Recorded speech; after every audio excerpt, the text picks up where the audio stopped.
You're listening to the We Are Libertarians Podcast Network. Find all of our shows at wearelibertarians.com. Girl, you have got to try this Laneige lip mask. Trust me, my lips needed that love. Love these vanilla vibes from Kayali. That top note is just so smooth. Smooth and stunning. That's what you get with this K18 hair mask. Those brands everybody's talking about, they're at Sephora. Discover the hype with the hottest names in beauty, including Laneige, Kayali, K18, and Rare Beauty. Click or tap the banner to discover the next big thing. Only at Sephora. You know what's smart? Enjoying a fresh gourmet meal at home that you didn't have to cook. Meet Factor, your loophole in the laws of mealtime. Chef-crafted meals delivered with a tap, ready in just 2 minutes. You know what's even smarter? Treating yourself without cheating your goals. Factor is dietitian approved, chef prepared, and you plated. Pretty smart, huh? Refresh your routine and eat smart with Factor. Learn more at factormeals.com. We are born free, and we will die free. The time in between, though, that's complicated. In that time, governments, institutions, and our egos will limit our ability to find true freedom in this life. These are real stories of real people overcoming the odds, persevering in justice, and unlocking their potential. Welcome to Finding Freedom. Here's your host, John Odermatt. Hey, welcome back to another episode of Finding Freedom right here on the Lions of Liberty podcast. Excited to bring you an interesting guest, a familiar name to those of you in the libertarian podcast circles. We're going to be talking with Chris Spangle today from We Are Libertarians fame and the Chris Spangle Show.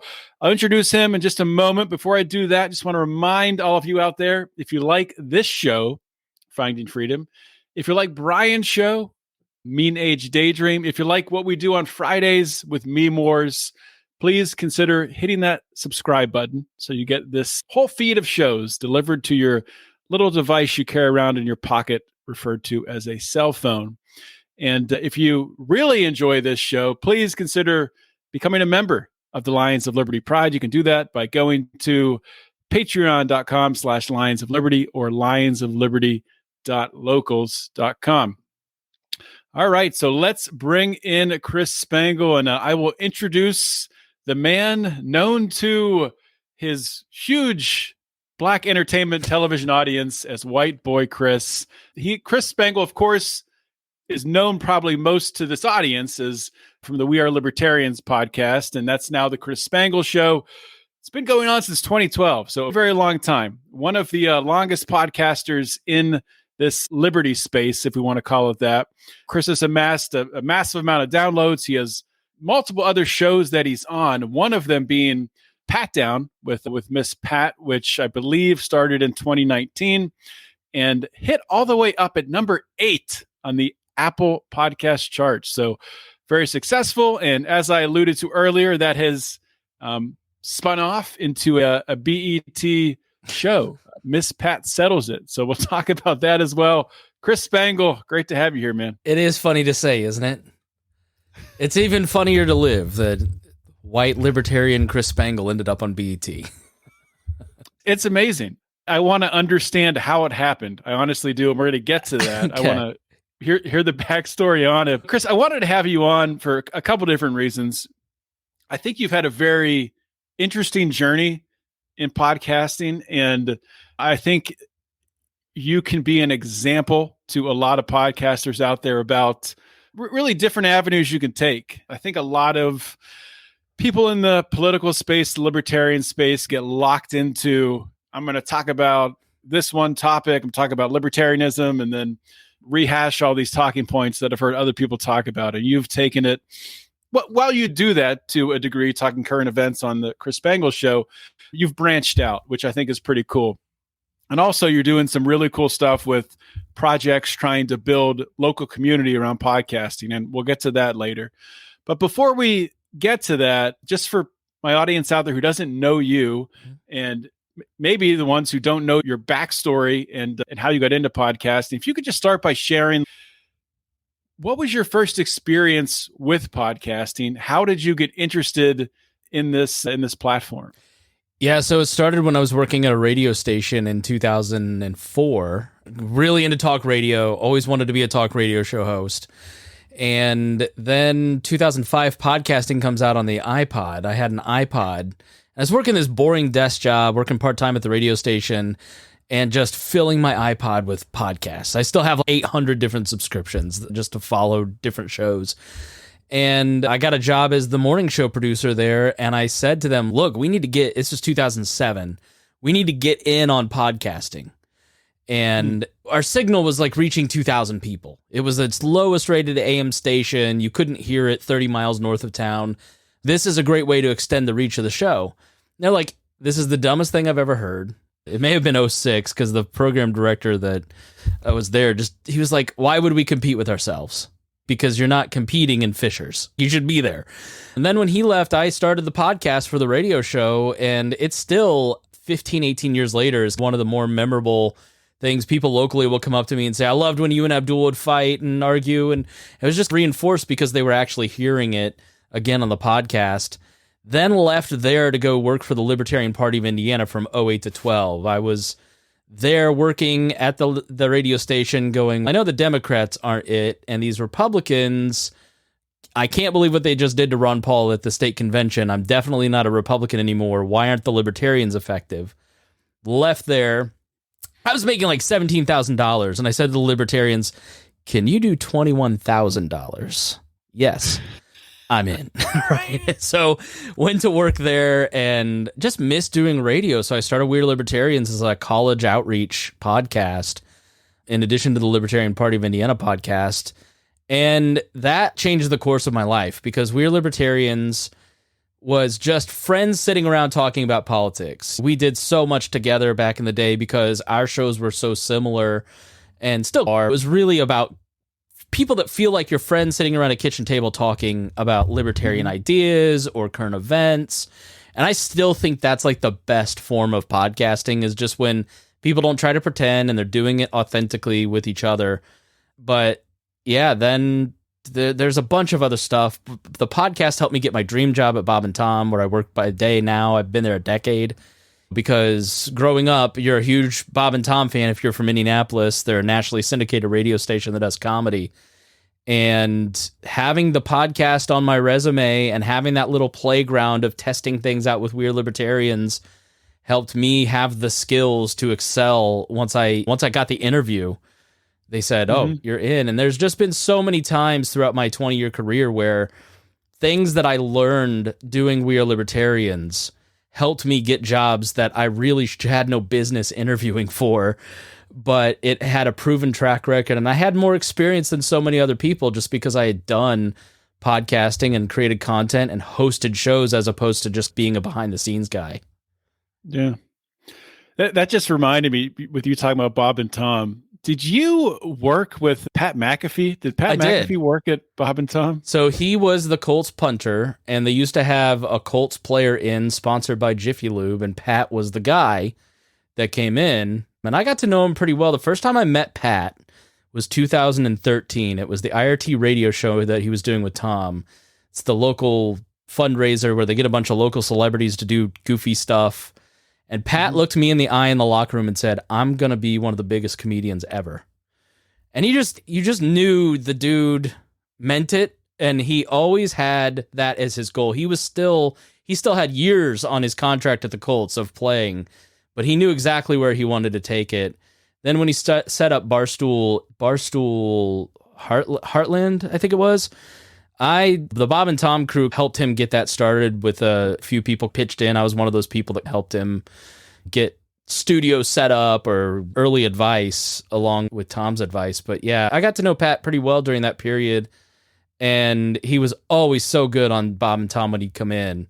And I don't think I would have predicted like ESPN and dominating in every single thing in 5 years, just a meteoric rise. But I was there at the Carmel Playhouse where he did stand up for one of the first times and just destroyed, just naturally talented. It was just, it was incredible to watch somebody go from pro athlete, knowing where he wanted to go, and then mastering media too. So I'm proud of him. I think it's awesome what he's done. Yeah, and not to go down a side tangent, but not only that rise, but at ESPN, like the amount of power that he has to be able to call out his leadership, to be able to bring on Aaron Rodgers, who's saying things that the leadership doesn't agree with, and then bring him back on after he said that he wouldn't. There isn't a place that Pat hasn't brought some WWE mentality to it. Yeah, and I didn't think it would work at ESPN, but gosh darn it, it did. And all the better. I think it's like Stephen A. Smith. If Pat McAfee succeeds at this, it tips the favor towards talent. It's only a good thing to do what he's done, to take his crew. My dad actually did the construction cleanup on his new church place too. Weird connection, but you walk in there and it is gorgeous. He owns that building. He manages his staff. He controls his advertisers. He has all the power. That's a hugely powerful thing for talent across the board, starting at the top all the way down. I wish him nothing but luck. Like, I want him to succeed and get away with calling out Norby. Yeah, absolutely. Bill Simmons got killed for it. Like, how does Bill Simmons, who starts 30 for 30, who's hugely powerful, get? I get why Jamel Hill got let go for it, but Bill Simmons, it's great for Pat. Yeah, it's an interesting angle there that it's good. It's good for talent. I agree with that. ESPN has gotten so stale in so many ways, and it's gotten so political in so many ways. And McAfee's found a way to cut through that and really show what ESPN used to be about back in the day when it was entertaining to the way they presented sports highlights. But that's enough about ESPN. What I'm curious about, so you were going through your arc here as a podcaster and We Are Libertarians and the success there, building out that network. At what point in time did you meet Miss Pat? And can you talk about your first interactions with her? Yeah, so Pat moved from inner city Atlanta and had never really interacted with white people in a significant way till she was 30. And then moved to the whitest community on earth, which is my hometown of Plainfield, Indiana, and was driving home calling friends going, you never are going to guess how big the grass is here. And it was corn, right? So it was just a total fish out of water situation. And while I didn't know her at this time, she apparently came to my brother's graduation because her oldest son and my brother were best friends in high school. And she's like, you didn't notice 6 large black people in your house? I was like, no, I'm colorblind. I didn't see anything. But then when I got the job at Bob and Tom, she'd always come and hang out in the green room and we'd chit chat and we'd lie to each other and say that we'd lost weight and just had a good rapport. And then she started picking my brain around 2019 about podcasting. And I was like, you should do it. Like, all these comedians are getting into it. It's obviously going to be good for your career. It's good for dates. It helps people get to know you a little better. And then she went out and visited Joe Rogan, and I'll have you on if you come on my podcast. If you start a podcast, I'll have you on. So she came back and she said, Spangle, we got to do a podcast. Come over. I thought she was just going to ask me to kind of help her do a pilot episode. And she asked me to be her co-host. And I was like, what? Okay. Literally for the first year of that, I was thinking, I got to get out of this. Look, to be real, the world that we've swam in for the last decade, it's very, racial conversations are easy when you just are one way, right? To be pressured and be put in a situation where you have to defend libertarian beliefs, your general thinking, your personhood, sometimes, her and Dion challenged me a lot those first couple of years, especially in 2020 when everything was crazy and George Floyd was going on. It honestly was the best thing that ever happened to me because it exposed me to tens of thousands of people that, and I don't just mean race, ideology, sexual preference, sexual gender, whatever, right? It's such a broader, wider audience than I'd ever worked with before. We're libertarians, we know that audience. Bob and Tom's very white, older male, Midwestern, but this put me in these turbulent times in front of an audience and interacting with people that didn't think like me, didn't look like me, had different cultures. And it honestly it's been such a huge blessing for me to have that ability to have conversations. And I think it's why I sort of went a different direction than so many other libertarian podcasters, because I had two experiences. It was just not just that, but it was also Leaders and Legends, where I produced this podcast interviewing the local elites, the leaders of all the major nonprofits, the governmental leaders, the sports leaders. So like all these things that I spent 15 years arguing were bad things, I now had to sit and listen to them talk about their rationale for things. And it didn't quite made me think that they were right, but it made me understand that they were like people. So those two podcasts, taking a chance and going, you know what, I'm going to do a couple different things that are different, really put me on a different path than I think a lot of other people, which definitely hurt my show, caused a lot of friction with relationships from people within the libertarian community, because it seemed to get less open and classically liberal and more lockstep in certain ways through the pandemic and beyond and the Trump years. But I'm very fortunate that I had those two experiences to help broaden my horizons beyond just what we saw and what we interacted with, which I was just interacting. If you looked at the core of my audience, then it was white, male, older millennial, Christian conservative men that were straight, right? Oh, surprise, right? I've attracted the people that kind of look and think like me. So it's been like a beautiful 5 years of like getting to be put in different places and talk to different people. So I'm glad I met her, but that's how it came about.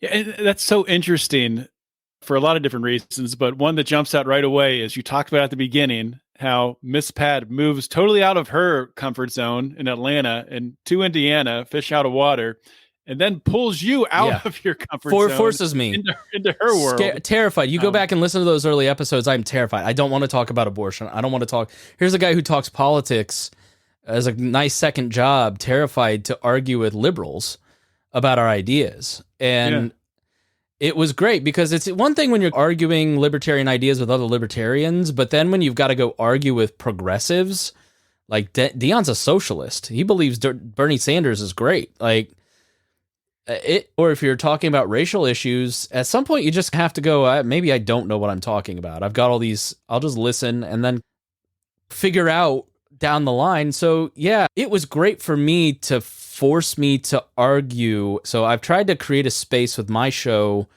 where I can talk libertarian ideas and be in places that libertarians, not trying to appeal to a libertarian audience anymore. They made it clear they don't like me. I'm trying to get people to think about individualism and community in a different way. And I'm proud of that people who don't think about libertarian ideas feel comfortable listening to my show. I think sometimes that comes across as, oh, that's just because you're milquetoast. But my goal is not to be like a more hardcore Dave Smith, right? Dave's got that market cornered. Can I talk to the people that God's put in front of me? For whatever reason, progressives, liberals, a huge diverse audience. And can I make them think about libertarianism in a different way? And even if it's just, I think these ideas are wacky, but at least he's not a scumbag, right? Like, I know one libertarian that doesn't seem like he's a jerk because he's just beating up on leftists. So that's what I've tried to do, and it's been somewhat successful, I think. Yeah, and so many libertarians, I think a lot of libertarians have figured this out over the past 5 or so years with COVID and everything else that has happened, that just saying getting the government out of the way and leaving us alone is going to solve all of our problems. It's actually not going to solve all of our problems. The problems are still there. Yeah. And a lot of these problems, they can't be solved by the government intervening, and they also can't be solved by the government being pulled out of it. It's human interaction that you need, and being able to have those difficult conversations with people. And I didn't realize that you got into such serious topics with Pat Down. I've listened to a few episodes. I listened to the last episode when I was at the gym just today, and I had to turn it off because it was one of those awkward things where I'm cracking up laughing, and the people around me probably think I'm some sort of psychopath and what the heck is this guy listening to? But I won't even say what the podcast was about. Yeah, I always feel conflicted because I'm a deeply Christian man on a very unchristian podcast, but I've said, God, take me out of this if you don't want me here. And he's just made me go right into other deeper places. Those early episodes, especially if you go back and listen in 2020, we don't know each other. I didn't know Pat on a human level. I didn't know her stories deeply. I'd read her book. When we had COVID going on. We had nothing else to do. That was the only place I could go was to Pat's house in Plainfield. And it was like the best thing ever. It was like jailbreak, getting to go to her house. Now, I'm in Indiana, so like COVID lasted till July 4th. And then I went to Florida. Like, it's different where you live, where Brian Nichols lived. But yeah, it's just about, Pat has a very fundamental principle that I share, which is, let's just create space for us to have conversations that, like, you don't have to know everything, but just tell me what you think. And then we can negotiate from there. And I think people tend to think I need to evangelize libertarianism, therefore I need to read every Murray Rothbard book and know every dot and I, cross every T, whatever the phrase is. Or if you're a Christian, I need to go out and evangelize and I need to read the Bible cover to cover and read all these apologetics books and understand these arguments. And I just don't think you need to do that. I think you just need to make a friend and then tell those friends what you think. And if you have disagreements, that's what Wall was always about, is finding people like Reinhold, who's more left, and Brian Nichols, who's more right, putting them in a group and having conversations. I firmly have always believed in free speech within small groups. And We Are Libertarians was always about tension. Like, I think living in tension and having conversations that scare you are good, but this pushed me beyond my comfort zone because those conversations were always still within that like boundary of acceptable opinion because we're all libertarian, we're all white other than Harry. This pushed me into an audience of hundreds of thousands of people hearing me have an opinion that they didn't agree with and then calling me racist on YouTube. Right? Yeah. But you know what? I'm not racist. Pat and Dion know I'm not racist. I know I'm not racist. I don't care. It's just, you can't deal with people's perceptions of your words. You just have to get used to it. Yeah, with that in note, getting comments and the show taking off, take us through your mindset as you're starting to realize, wow, this show is actually gaining steam, gaining popularity. People are calling me racist. Like, what's going through your head when that's happening? Fear. Back then, especially fear. I also met my wife in 2019 and have been growing a family since that time. And like, when I think of Chris Spangle 2015, my identity was libertarian podcaster. That's what I had going on. I had nothing else. I was a mess. I made a lot of bad decisions. I did a lot of bad content. Right. But then building a business, doing podcast consulting while doing the pat down, while having success with We Are Libertarians and Chris Spangle Show, while building a family, like it just diversified my identity portfolio. And so it raised my confidence also to a point now where you just, like, when you seek after personal success, you don't worry so much about how people perceive you, right? And if the people you're doing the content with, you're good with them. There were a lot of periods through the first 2 or 3 years of that podcast where I would call Pat or Dion and I was like, I need a gut check. Like, I know I don't ever talk about race. I never have talked about race. I wasn't going to get it right. I didn't always get it right, but did that come across tone deaf? And they'd say, no, you're fine. This person's crazy.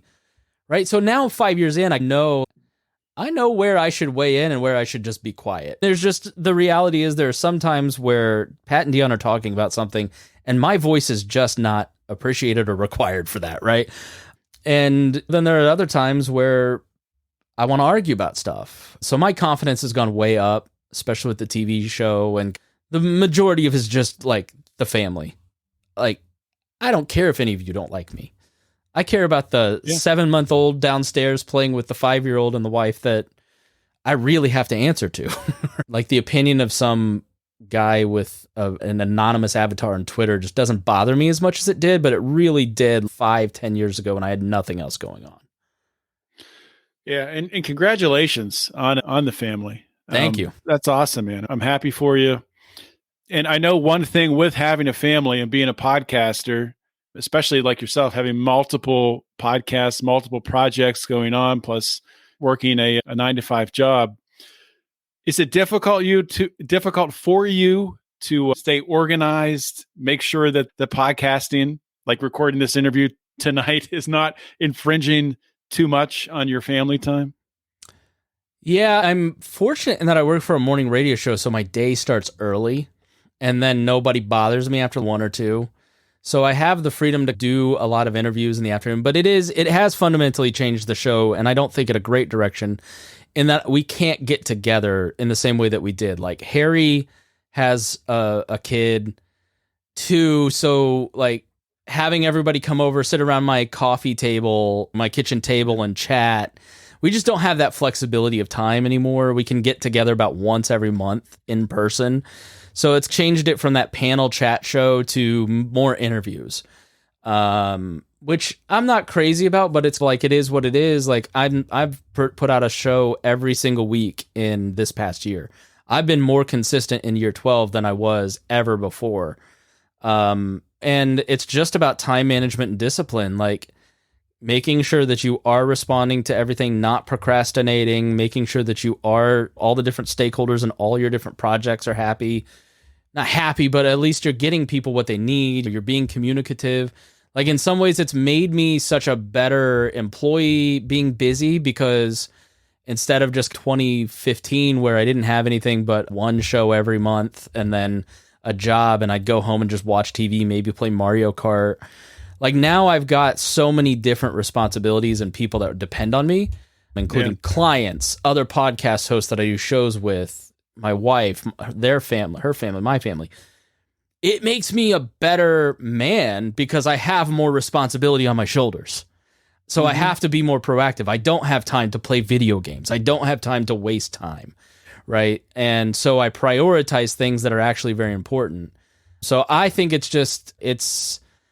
not a meninist, and if you don't have kids, I'm totally fine with that. But I do think, for me, getting married, having kids, increasing my responsibility by starting side hustles at this point, it just made me a better man. It made me a kinder person. It made me a better broadcaster in so many ways. It's just about calendar management. You can do so much more than you think, because your capacity increases as you increase your responsibilities.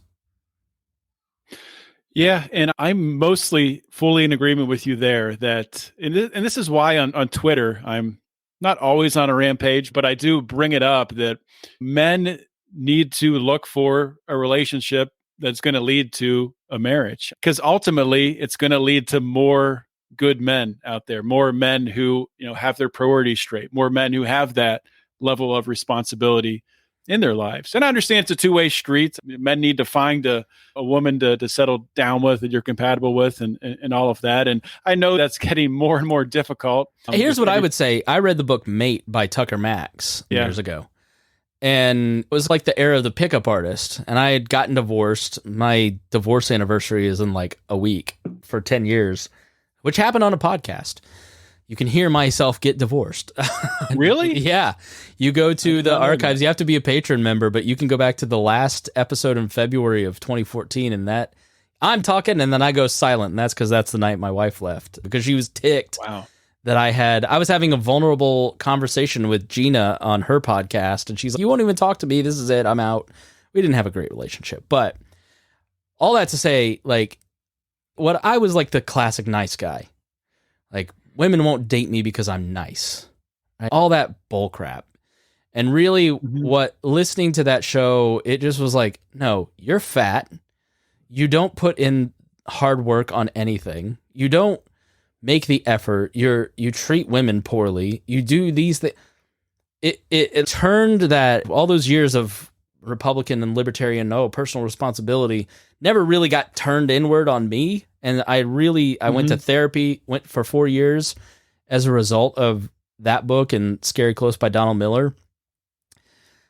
And I cannot, that's the thing that guys have to do, is they have to go, you know what? Women aren't dating me because I'm not dateable. I'm not in shape. I'm not taking care of my business. Why would anybody want to date me? Because I'm just a pile of video game playing loserdom. And yeah, that book I think really helped me a lot. Tucker Max's Mate. So if you're a single guy out there, read that book and hit the gym. Yeah, if you're a single guy, read that book and don't go out and get yourself an AI girlfriend. That would be something I would log advise off the line to begin with. Meet some people. So let's talk about your BET stardom. I don't know if you're in line for any BET awards coming up, but I may be host. Let's never rule that out. We don't know what could happen. That's true. Don't put a limit on yourself. Let's not put a ceiling on it. So when did you debut on Miss Pat Settles It? Was that last year that happened? Yeah, sometime, I still think it's 2023, but sometime late 23. But late 22, I get a phone call or an email or something saying, hey, would you like to audition for a TV show? And I thought, yeah. And then I meet with this guy who was perfectly nice in a very nondescript office with a filing cabinet behind him. And he's talking about a judge show and Miss Pat might be involved. And it was perfectly reasonable that this could be a setup, that I was being defrauded in some way, shape, or form. And you hadn't talked about this with Miss Pat? No, she hadn't mentioned it. Dion hadn't mentioned it. And I thought that was weird. And so I'm like, I'm being pranked. So I did the audition and they liked me. And the week before I flew out, I texted Pat's assistant and said, is Pat going to LA next week before I give this guy my flight information? And she said, yes. I was like, okay. And then when I got there, they were all surprised that I was there. But I had to audition. I made it through the audition. She had recommended a bunch of different people. I made it through the audition. I made it through to the pilot and then did well in the pilot and made it through there. And I think the initial thing, I was literally the first day of filming the only white male in the entire room, right? Chris, it's black entertainment television. Exactly, right? Every other channel's white television. So they were leery about having me on, but I think it was like a good hook. It's produced by the people that do Jersey Shore, so it was really just top notch. Well done. And I think the angle with me was, oh, he's the white guy. But Pat knows me so well. And I will say the Libertarian Current Events podcast and the emotional stuff that we've talked about in the past, that kind of really helped.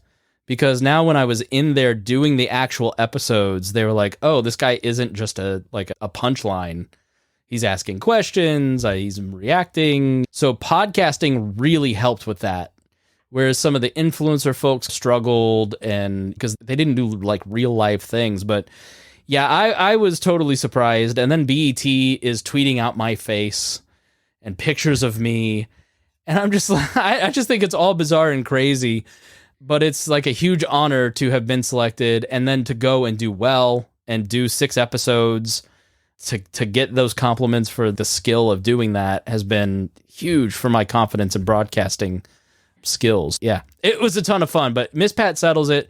Long story short, Miss Pat plays like a Judge Judy with real cases, and she settles real cases between just crazy people.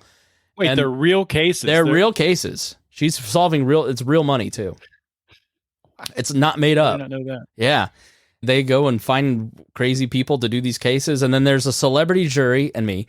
And I am in the jury box sitting next to Ray J. Oh man, that is so. When you filmed it, was it just like you're out there for a week and you knocked out the 6 episodes and that was it? 3 days in Atlanta. And it was really interesting because there were a couple points where you're very pampered. There are a couple points where I was like, I could see exactly why people really fall into wanting to do this because, and then becoming like totally self-absorbed, constructing their own reality where everybody caters to them and they think that government should make this that way for them.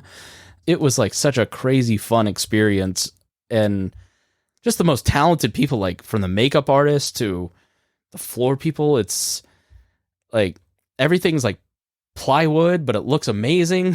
I don't know. It's just bizarre.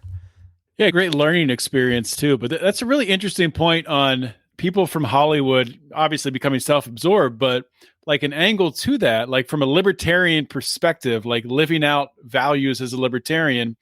Of course, these Hollywood types are not libertarians, they're liberal, right. But they still have the same viewpoint that we need to lift up the poor, we need equity. So you would think if they're going to live out their values, they would let that person who's making $50 a day go in front of them. They would insist upon it. But probably that's not what happens. And I'm not saying this was an inequitable set, and nobody there was. Like, I don't want to like lose opportunities because it sounds like I'm picking on them. But right. I'm not trying to put you out of work here, Chris. No, I think it's one of those deals where it's people who they've worked with in the past feel the obligation, like they feel they have to do that to keep everybody happy. Where the people on Miss Pat Settles It, Pat doesn't play that game. Like you are, you treat everybody with respect, and she's only going to have people around that do respect people. But you just get the vibe, like, all right, this is where are they living out their values, and where is it performative? Now, I will say I did learn something about unions that it was a lesson. Again, it's putting yourself in those situations where it may not support your biases. Like I work in radio. And when I worked in radio from 2004, there were 13 people working on my AM station. When I left in 2008, there were 2 people left on that station. Fast forward to 2024, there's 0 people and it's in a closet. Like the industry has been completely shrunk. Now, when you look at a set like that, everybody there is protected by unions. I had to sign a document that basically said I won't go work on any other SAG thing or else something happens or I have to join SAG, right? And I had a conversation with a guy it was during the strike. He said, SAG is the Screen Actors Guild, right? Correct. Yeah. Even though I wasn't acting and nobody was writing, you could still do the show. He's like, yeah, look at your industry where you have no union and look at mine. And I went, oh, okay. Because these people who have tons of money in these studios don't want to pay guys like him doing cinematography any money, right? That was a little interesting point too. Okay, I see why there's unions, and maybe I could be a little more favorable to the private unions. Public unions, no. No. Exactly. Yeah, that's the real world experience. When you see with your own eyes, you interact with a person who's living it out. It really does have the opportunity to change your perspective, contrasted to being on Twitter and people just angrily tweeting back and forth at each other. There's very, very small opportunity for learning anything from those interactions. I just think like social media, and you've seen the libertarian movement change. I think you're more favorable to it. I'm still like a classical liberal, believes liberal democratic capitalism's good. Like, I'm not saying you don't. I was on Mark's, just not to cut you off, but because I don't even know where I fall right now. I was on Mark's show last week, and he asked me about where I am politically. I don't even know what I would call myself right now. I don't even think that federal elections really matter. It's not going to matter. It's just a different person being controlled by the money. So no matter what we do, we're not going to wake up one day and vote for all the right people and we'll be free and everyone will be living in this libertarian utopia. That's never going to happen. Sure, should we pay attention to elections for our school board and our mayors and our city councils? Yeah, that could really help you. You could have an impact. But when it comes to this other stuff, I just don't. It's hard for me to get excited about it, other than for pure entertainment. Yeah, I think it's something you need to be informed, just as a rule. But I was talking with Nichols about this today because he was talking about when I went on Dave Smith in 2018. I could hear your shift away from the libertarian movement then. And it really started 2017, 2018 for me. Have you seen the movie Big Fish? Like, I think so. Is there a book too? I think I read the book, which. So, okay, yeah. You know, I just realized, like, along the way doing We Are Libertarians, like, we're not making progress. And then when I started doing Robert's show, none of these elites knew who I was, had any idea what the Libertarian Party thought. They didn't care, like, all the work I put into Chris it. Spangle from We Are Libertarians. Oh my I can't gosh. believe I'm getting to meet you. I read your tweets. It's actually the opposite, where I've had to work hard to repair a reputation as a person who isn't silly and aggressive and mean and a troll from those like 2012 to 2016 years to be taken seriously, to get clients and to like network. But what I learned is that we focus too much on government as libertarians. We think too much about government, and we think too much about issues and people and situations that we cannot control. And the important thing for us is to shrink our field of vision. And so if you're going to make change, there's 3 fundamental ways to do it if you're an individual to express that. There is starting a business. using profit to make change, working within the government to decrease or increase force to make change. And then there's civil society, which is using compassion to solve problems. And far too few libertarians use compassion as a means for change. And they need to shrink their vision to the 100 people that matter in their life and then serve that circle of people. And so if you've seen the movie Big Fish, when Ethan Hawke is carrying his father to release him into the river, all the 100 characters from the movie are there saying goodbye to him. It's the people that are going to be at your funeral that matter. It isn't if your kid, if their memory of you is like this because you're talking on Twitter to other libertarians and man, you've got 100,000 followers and who cares, right? It's how can you start a business? Can you start a nonprofit? Can you start a community group? Can you start just being a better dad or mom, right? I've got a friend who's a social worker in a school and says that the majority of the kids that are in her school for the last decade have signs of neglect. They're from 2-parent households, have good families. It's not a matter of like class or race or anything. It's just this. It's just the phone. Yeah. And we have confused this with reality instead of, and we have confused Donald Trump versus Joe Biden versus whoever the libertarians and RFK and who are these. None of this matters in your life. All you can control is your 100 people, like making their life better, serving them. And so I have just let that fundamentally change me and my show. And we talk so much more about charity. And like I was the first libertarian podcast to ever do a show on homelessness. I looked all through the directory. I tried to find anybody that ever had done a show on that. And nobody had ever broached that subject or talked about it because it doesn't get clicks.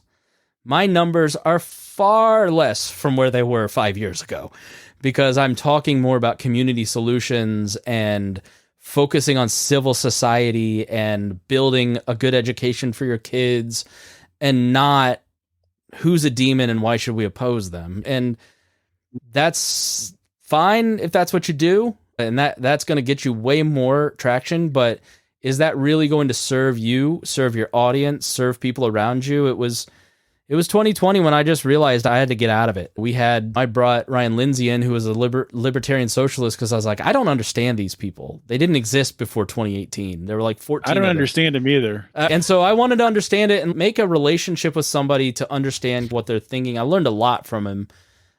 But I would let him post because he would get like 1 million clicks, like literally 1 million on our Facebook page. Because it would just tick so many libertarians off because he'd talk about social justice. And I just started like looking through the comments and I just made a decision to pull him off. And I said, Ryan, this isn't good for you. It's not good for me, like emotionally. And it's not good for the people that we're feeding. So I'm taking everybody's access away. And we just haven't done Facebook since as a brand. That's interesting you bring that up. And I was having a conversation on Twitter, I think earlier today, on this on outrage porn, and outrage porn goes both directions, right? There's the people who, like libs of TikTok, who are right trying to expose the left through their outrage. Where do you see trans content? Do you see trans content on conservative pages, or do you see trans content, John, because you follow trans pages? Because that's what you want. No, and that's right? And that's my point. So it distorts the topic, and it's not ultimately it's not good because it gets people very worked up and very angry, and I think it skews perspective. Yeah. Not to say that there isn't a trans agenda, but it skews the perception, I think, of how big it is and how impactful it is. So how are you going to take that? How are you going to take that, and how does that actually affect your family? This is the exercise that I constantly do. How does this actually affect my kids? What is the application of my values? And so I've been on a mission to think about what I actually believe, because I have to teach values to children now. And when I see all this stuff, I just roll my eyes, because it's not that there aren't activists trying to do this stuff. You're talking to a person who is the third host in history of a trans podcast, right? Because Maya, one of our co-hosts, became trans, and I was like, I want to understand this. Let's talk about this. Let's put this on the air. It wasn't that I totally supported the decision. It was that I just wanted to understand. Maybe more people would ask questions, more people to understand by me asking dumb questions. But for me, the application was, do I just be as horribly cruel to a person who has a lot of mental challenges, emotional challenges, or do I treat them with love, try to understand them, try to figure this out? And when it comes to a lot of the stuff that happens at schools or choices that you make the best choices for your kids. Stop trying to control everybody else's kids because you can't. You have to look at the application. What content are you going to choose for you and your kids? How are you going to spend your time? What's our relationship with our phones? Where's the application of these things, right? And if you take the emotion out of it and start to look at the application, all of the sudden, the vitriol, the anger, John, I was having stroke headaches in 2021 because I was just so angry and so amped up and so into politics. And my doctor was like, your blood pressure is 170 over 130. You have to do something differently. And stepping back from politics and starting to look only at the application, I'm at a steady 120 over 80, right? It's just a much more peaceful life. So let's talk about that, because that really the reason, not the only reason, but the reason that got me thinking about bringing you on the show was what we're going to talk about now, which I think is a really, of course, I'm saving it for last when everyone else has already turned this off and no one's listening to us. Just kidding, of course. My listeners always listen to 100% of the episode all the way through. But I want to talk about a project you have, building a local community around podcasting. Mm-hmm. And I'm interested in it because I think it's potentially very powerful, and I think it potentially could evolve into really what we see more of in the future with podcasting. So if you could talk a little bit more about your idea, and I think is it in partnership with a nonprofit in Indianapolis or not yet. Set up? I got into this program called Builders and Backers, which is redemptive entrepreneurship, and it's by a group called Praxis. They're connected to Praxis, and there's a group of local entrepreneurs called the Indie Redemptive Labs. And what they wanted to do was find some money to put towards redemptive projects. So the idea is Christian businesses doing redemptive work, as opposed to exploitative or ethical work, right? Me letting Ryan Lindsay post to get clicks is exploitative. Okay, let's take that away. I almost did the middle finger. Mm-hmm. Let's think about how I can do my podcast as a ethical podcast, which I've tried to do since 2020, 2021. Now let's take that a step further. Now, how are you actually interacting with people in a redemptive way? How can I use my podcast to be redemptive? What's the problem that I have felt, that you feel, I'm sure, over the last 20 years of broadcasting, I have felt intense loneliness from audiences. There are people in your inbox and my inbox that are journaling because they feel a connection to us, because they feel that parasocial relationship where they have built a connection and a friendship with you, but you don't know them at all, right? Mm-hmm. And some people, this is the reason I do not like Donald Trump, is that when you have lived that life, you know how to manipulate and abuse those people for your own self-interests. Or you can build those people up and be redemptive. So what I realized over the last year is, I'm like, why am I depressed about my podcast? And it was because 2020 killed the trips to PorkFest in 2018 with you guys. It killed the pool parties. It killed the in-person podcasting. It killed the community. Facebook took our group away, which completely killed the brand in so many ways. Once that community was taken away, and I no longer felt I had a place in the libertarian movement because it was made very clear to people that are, I'm a conservative libertarian, Ron Paul libertarian, but I don't hold certain beliefs, so therefore we don't feel you belong here. I just felt like I totally without a community, and I got really lonely and depressed 21 and 22, and I started to try to think about why. And it was because that in-person connection had stopped. And that's why the growth had stopped for the show. And so I've been doing podcast consulting, auditing shows, helping people launch shows. And we always get to a point with these clients where it's just, they look at me and they go, is anybody listening? I know there's numbers, I see the downloads, but I don't feel like anybody's there.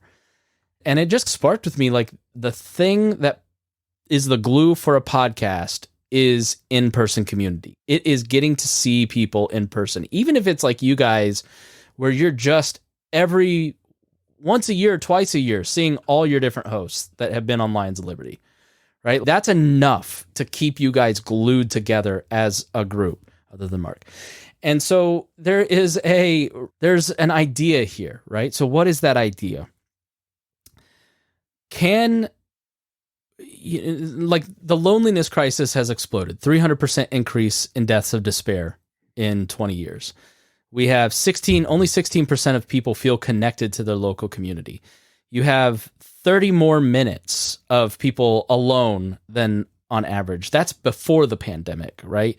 I don't have to go through it, but like, some of the most shocking numbers are like millennials, 28% of them don't have a single close friend. Like, it's just crazy. So how can we fix that? The reason that they don't have close friends, that they say, is shyness. People feel shy, right? Mm-hmm. So can we use that parasocial relationship that we've built with our audiences to invite people to live shows and do live podcasts in local areas? Can we start doing meetups? For Lions of Liberty, you're a national show, but can you get your listeners to do local meetups in cities? Look, we're just all fans of the show. Let's meet in person and start building some friendships around this show that we love. You don't even have to be there. It's just you're facilitating those relationships. The reason Lions of Liberty and We Are Libertarians always got together and worked together is that we had similar mindsets in growth, in audience, in style. And it was always like, how big can we take this? How big can I get We Are Libertarians? Can we be the next big media company?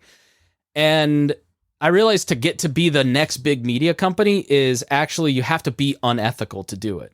You have to do things and say, you're probably got to take libertarian out of your name also. Yeah.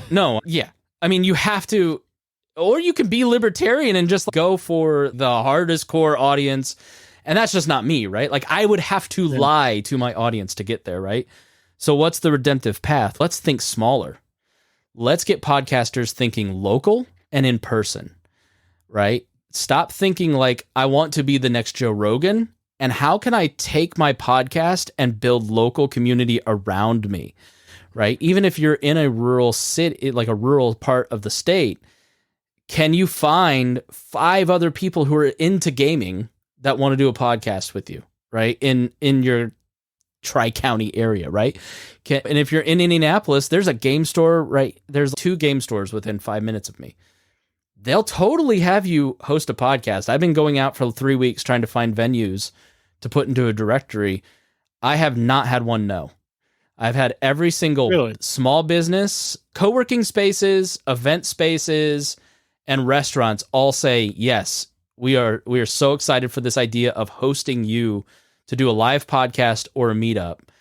Most of them are totally free. It's just they are struggling too to get people in their door. So if you can bring 15 people in, We Are Libertarians used to have 50 people show up to our live shows at the comedy club, and we didn't have that big of an audience. Can podcasters lead the way in terms of building in-person community as a way to end the loneliness crisis? I think we can. And it's for one simple reason.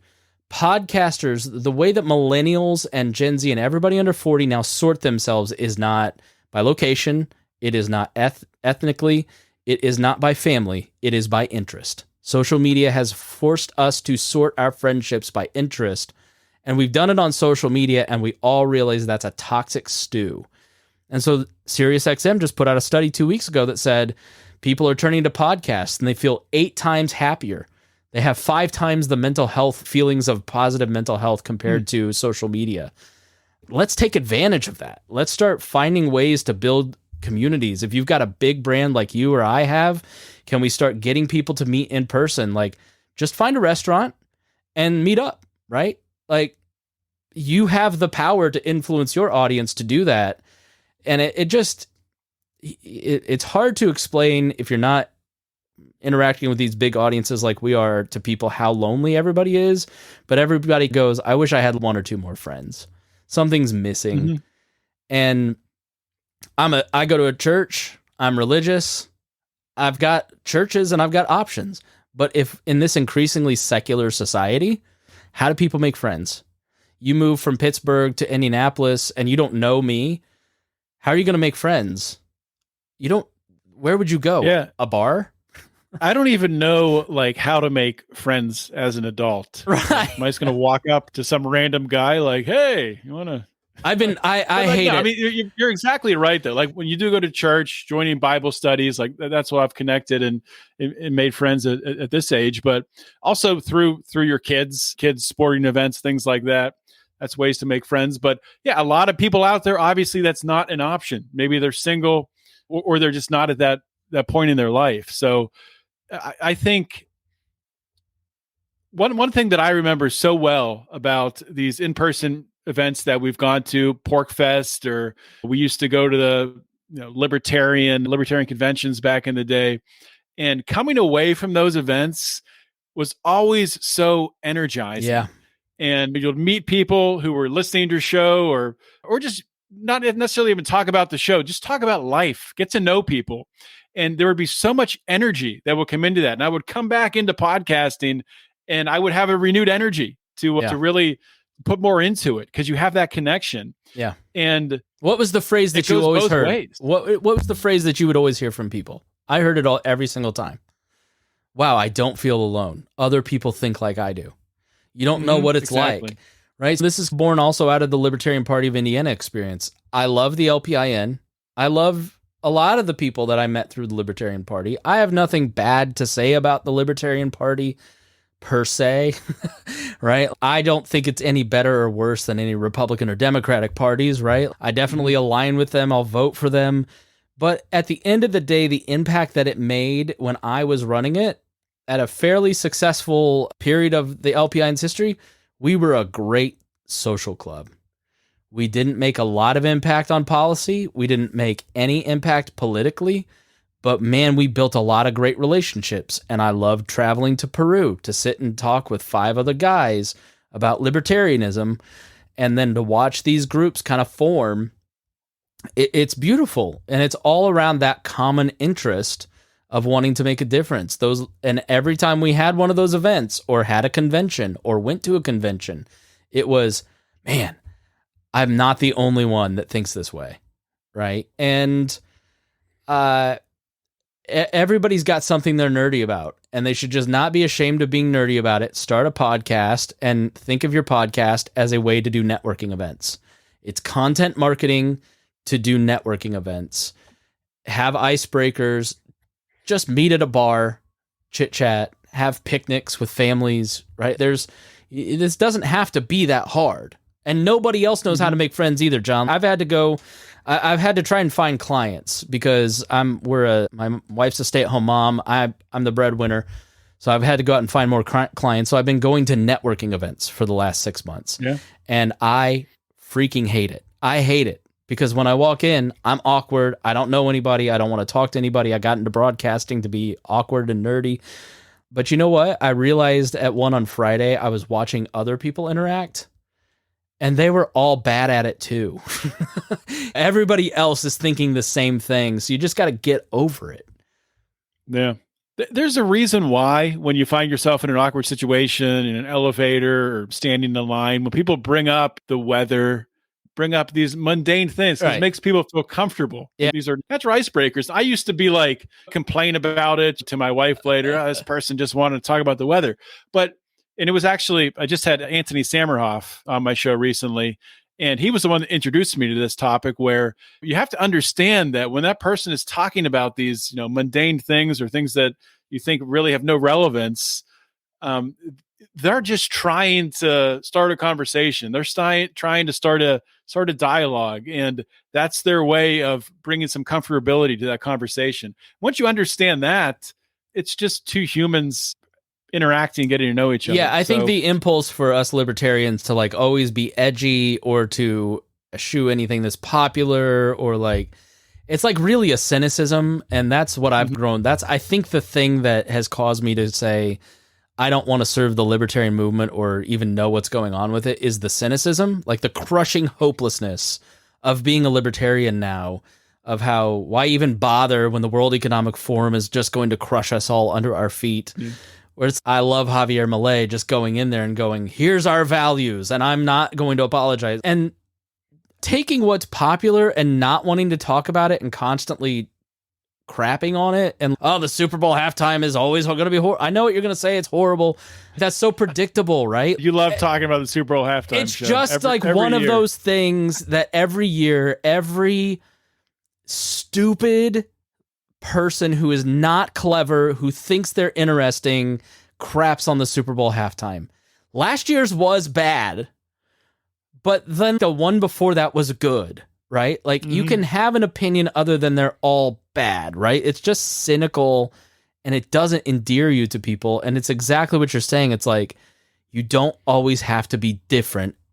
It doesn't make you interesting always. Sometimes it just makes you an a-hole, and it prevents you from actually having conversations where you're feeling each other out to see, do we have common interest?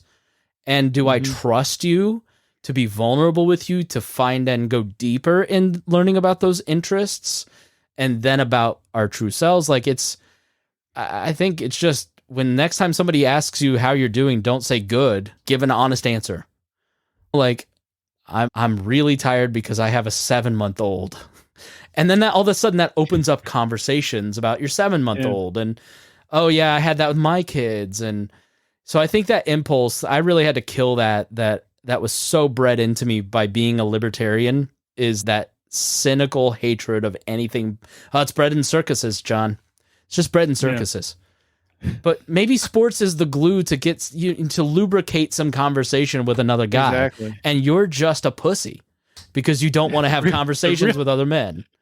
The real bread in circuses is politics, really, right? In the modern day. But yeah, so let's one more question here, Chris, and to harken back to the beginning of the show when you were talking about the first podcast you listened to, loading them on your iPod. For those of you out there who don't know, that's where the name podcast comes from, because they were on iPods. But I remember the first podcast I ever found, and I think I listened to it through the computer. It wasn't even on an iPod. It was just something that I had to download to listen to. And it was a Pittsburgh Pirates podcast. And it was some guy who was very drunk talking about the Pirates. And he had to end the podcast early because he spilled his rum and Coke on his whatever he was recording with. I miss that stage of podcasting so much, more than. But I listened to that. I was like, this is amazing. I don't know why I was so drawn to it. I was like, this is just some guy talking. Yeah. And I found it and I listened to it. And I remember telling my friends about it, and they're like, that sounds weird. I don't know, but it's interesting that connected with me. And it seems like you had a similar experience with your first podcast and wanting more of that content. So what I'm curious about is, obviously podcasting has come a long way. We've come through 2020, 2021, where everyone had a podcast, and then 90% of those people who started those podcasts stopped, and we're coming out on the other end of that, where still there are a lot of new podcasts coming out every single day. But what is the future of podcasting that you see? Do you see a future of podcasting that does maybe trend more towards a localized focus, or do you see any common themes emerging in the next 5-10 years? Yeah, I think it has to go more local. I had a client call today. I'll plug his show, Paradox.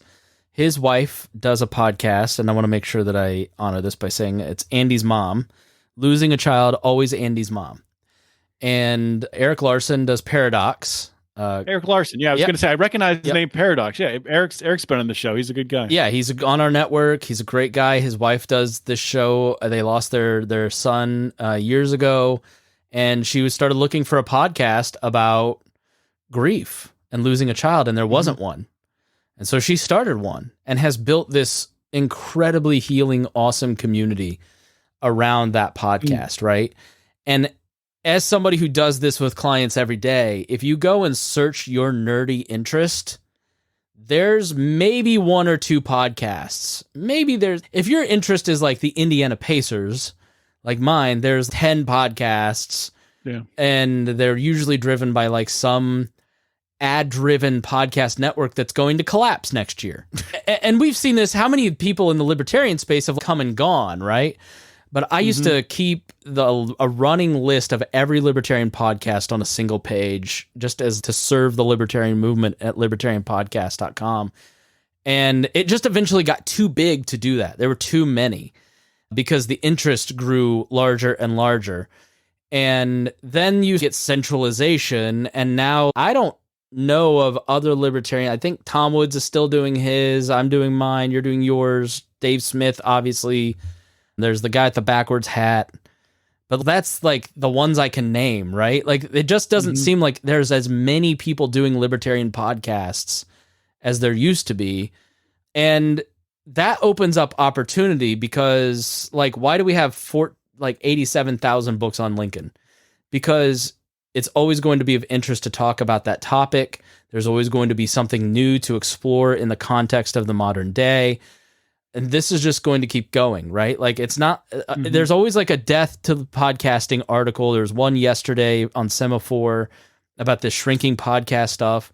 It's not going away. It's only going to grow because if you look at 2014, 30% of people listen to a podcast once in their lives. Now it's 64%. In 10 years, that's going to be 90%. And that's going to be a tremendous amount of new ears that are listening. And it's like blogs or YouTube. Would you ever say to anybody, don't start a YouTube channel because there's just too many?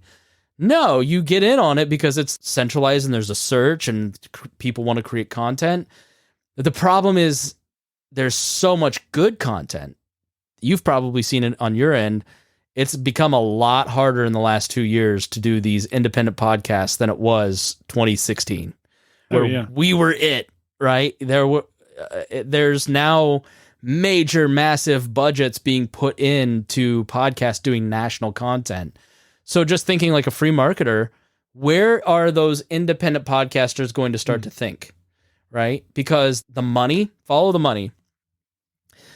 You and I have both tried to monetize these national networks. It's hard to find clients, and we don't hit a certain economic download point to get to the advertisers that we need.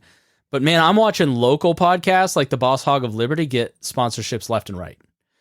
And so I'm going, okay, if these local podcasts can walk into a place and get real partnerships and get $12,000 a year for a title sponsor, and now all of a sudden I'm moving over here to focus on this because I can get my podcast paid for. So I just think in terms of the competition for ears and the lack of dollars that can be made in a broad sense, but can be made on a local level, you're going to see a shift towards local content and people trying to be influencers in their town, their counties, their cities. So I think local is going to be an important thing. I think video is just going to become more and more important.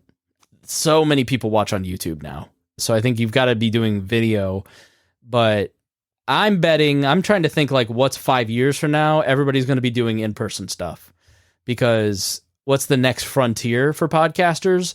We've done audio, we're doing video, we've got the monetization pieces in, subscriptions are starting to wear out.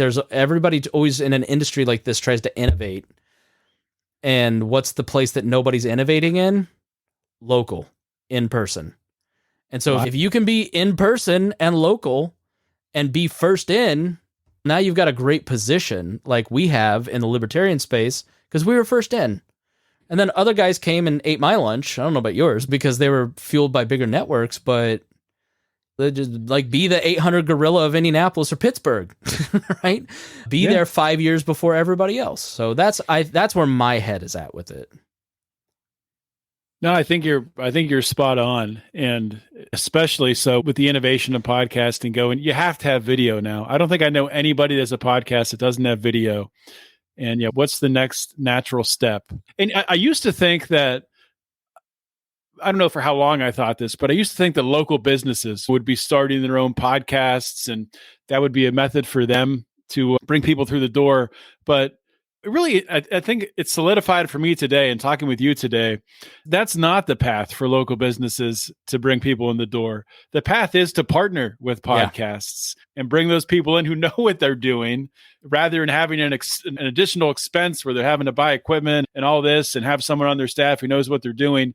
They can just outsource that to a podcaster, local podcaster, and bring them in, and everybody wins. So yeah, there was a local down in Bloomington, huge food town I used there. I just had a conversation with them. They're a food podcast, and they're sponsored by the local CVB. That's an easy ask, right? And everybody wants to do a podcast. It's like blogging 2005. It's like YouTube. It's social media 2010. Everybody knows they need to do something. Facebook ads aren't working the same way for businesses. Google ads aren't working the same way. The cookie situation is destroying that market. They don't really know where to put their ad dollars. And so they can, when you're not going to charge them nearly what they're spending on all that other stuff. I've not had a client that I've worked with that didn't get sponsorship because they know someone in their network willing to take a risk on the small amount of money that person is asking for their podcast. Yeah, I think you're right. Like, the other thing with corporations is there's always like an old guy in the structure that doesn't quite get it. So they don't want to spend money on the equipment, but they might be talked into $2,000 for advertising. So yeah, you can also just, through these networking events, you never know who's going to be a fan of your show. Brian Nichols has had some really crazy successful people come up to him at some of these things and go, I love your show. How can I get involved? So yeah, you get me started talking on podcasting. Like, I liked libertarianism, but like for me, it was always building We Are Libertarians that was as exciting as anything we were ever talking about. Yeah, I won't take up any more of your time today, Chris. This has been an awesome conversation. We both have our families to get back to and dinner to eat. At least I do on my side. I'm starving here. Yeah. So let's do the plugs and tell everyone where they can find your stuff, and then I'll send you on your way. Yeah, everything linked at chris-spangle.com, and then look up my name in the podcast directories. Please check out the Chris Spangle Show. I'd love for you to come check us out again.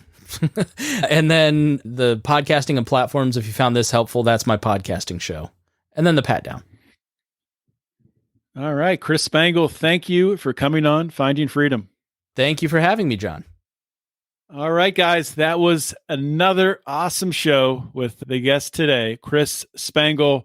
Went on longer than I planned, but just a great conversation talking about podcasting, talking about the future of podcasting. Really interesting story that Chris has. Very unique, how he's been able to parlay his podcasting into different avenues of success. Getting on BET, for one, as a white man. Very, very cool stuff. And definitely check out all of Chris's stuff. Of course, it'll be linked to on the show notes page as well at lionsofliberty.com. For today's show, that is really all I have. I'll just remind you one more time to subscribe. Subscribe to the Lions of Liberty Podcast Network if you want to get all three of our shows. If you want just this show, Finding Freedom, you can find just Finding Freedom on any podcasting platform. Losing the ability to talk here at the end by searching Finding Freedom and John Odermatt, and it'll pop right up. With that being said, I'll be back next week with another awesome interview. In the meantime, always remember to keep your head up and the fires of liberty burning.